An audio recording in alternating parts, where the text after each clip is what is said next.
For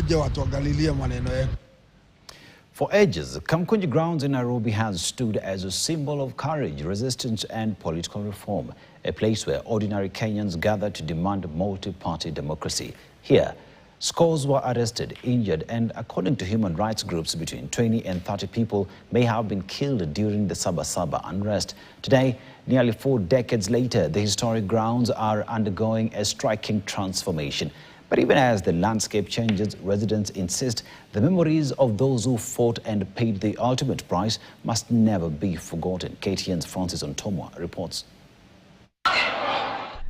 The fight for multi-party democracy in Kenya is written in blood and sacrifice, and nowhere tells that story more powerfully than Kamukunji Grounds. On July 7th, 1990, this is where thousands planned to gather and demand political pluralism. But in response, the government of the day responded with force and brutality. Scores were tear-gassed, arrested, and even killed. To this day, the exact number of those who lost their lives has never been officially established, although human rights groups estimate that between 20 and 30 people died during the crackdown. In this year's commemoration, however, things were quiet. The once dusty political arena has taken a new face. So ikiwanja imekuwa kiwanja ya ball, ndio imekuwa the only football pitch nachezea, lakini ilikuwa standard, ilikuwa na steam imepita katikati, ilikuwa kware, vumbi. Kwanza nilikuja kuona ile mawe zilitolewa, nimeona kumbe miaka tulikuwa tunacheza ball juu ya kware. For many, the facelift is welcome, but they also fear that bricks and concrete could slowly erase the memories that made this ground sacred. Tupate hata kama monument kamoja inaweza kwa Raila, Shikuku, yani ionyeshe kabla hii kiwanja ikuje hivi tuwekewe ka monument. At least watu wajuage hapa kabla ikuwe ni kiwanja hivi yenye iko ilikuwa inatumika na siasa.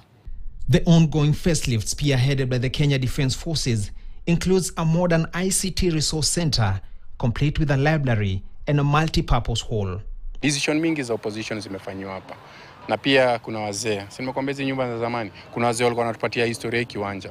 Home guards, enzi ya wakoloni, home guards walikuwa na training kwa hii kiwanja. Hiyo ni historia watu wengi hawajui, lakini kuna wazee walikuwa wanatuambia. Over the years, Kamukunji has remained a space for ordinary citizens and civil society groups to gather and reflect on the future of the nation.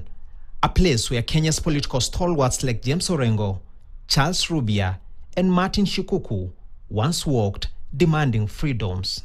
The new look Kamukunji Grounds is a stark contrast to what has been witnessed over the years.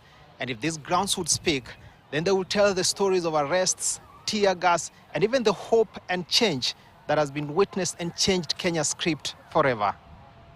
Francis Ontomwa, KTN, at the Kamukunji Grounds, Nairobi. Thank you, Ontomwa, for that report. And yes, indeed, the history is what